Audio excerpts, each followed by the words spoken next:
বিসমিল্লাহির রহমানির রহিম।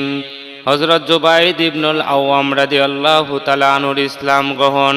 হযরত জুবাইর ইবনে আওয়াম রাদিয়াল্লাহু তাআলা আনহু ছিলেন ইসলামের প্রথম যুগের অন্যতম সাহসী সাহাবী। জান্নাতের সুসংবাদ প্রাপ্ত 10 সাহাবীদের মধ্যে একজন এবং রাসূলুল্লাহ সাল্লাল্লাহু আলাইহি সাল্লামের ফুফাতো ভাই। তিনি অতি অল্প বয়সে আবু বকর সিদ্দিক রাদিয়াল্লাহু তাআলা আনহুর এর দাওয়াতে ইসলাম গ্রহণ করেন। সেই সময় তার বয়স ছিল প্রায় 15 থেকে 16 বছর। তিনি ইসলামে একেবারে প্রথম দিকে মুসলিমদের অন্তর্ভুক্ত ছিলেন। ইসলাম গ্রহণের পর তার চাচা নৌফল ইবনুল খুদাইলিদ তাকে ইসলাম ত্যাগ করার জন্য কঠোর নির্যাতন করেন। তাকে একটি চাটাইয়ের মাদুরে জড়িয়ে ধোঁয়ার মধ্যে রাখত, যাতে তার শ্বাস বন্ধ হয়, সে কষ্ট পায়। বারবার বলার পরও মুহাম্মদ সাল্লাল্লাহু আলাইহি সাল্লামের ধর্ম তিনি ত্যাগ করেননি।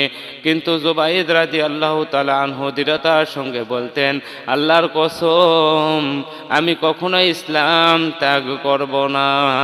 তিনি ঈমানের উপর অবিচল থেকে সকল নির্যাতন সহ্য করেন। পরবর্তীকালে বদর, উহুদ, খুন্দক সহ প্রায় সব গুরুত্বপূর্ণ যুদ্ধে রাসূলুল্লাহ সাল্লাল্লাহু আলাইহি সাল্লামের সঙ্গে অংশগ্রহণ করেন। তার সাহস, বীরত্ব ও আত্মত্যাগে ইসলামের ইতিহাসে একটি বিরল ঘটনা। হযরত জুবাইর রাদিয়াল্লাহু তাআলা আনহু এর ইসলাম গ্রহণ আমাদেরকে শিখায় যে সত্যকে গ্রহণ করার পর যে কোনো পরীক্ষা, কষ্ট ও যে কোনো বিপদ আসলে ঈমান থেকে সরে যাওয়া যাবে না। ঈমানের উপর অটল থাকাটাই একটা মুমিনের শ্রেষ্ঠতম দায়িত্ব।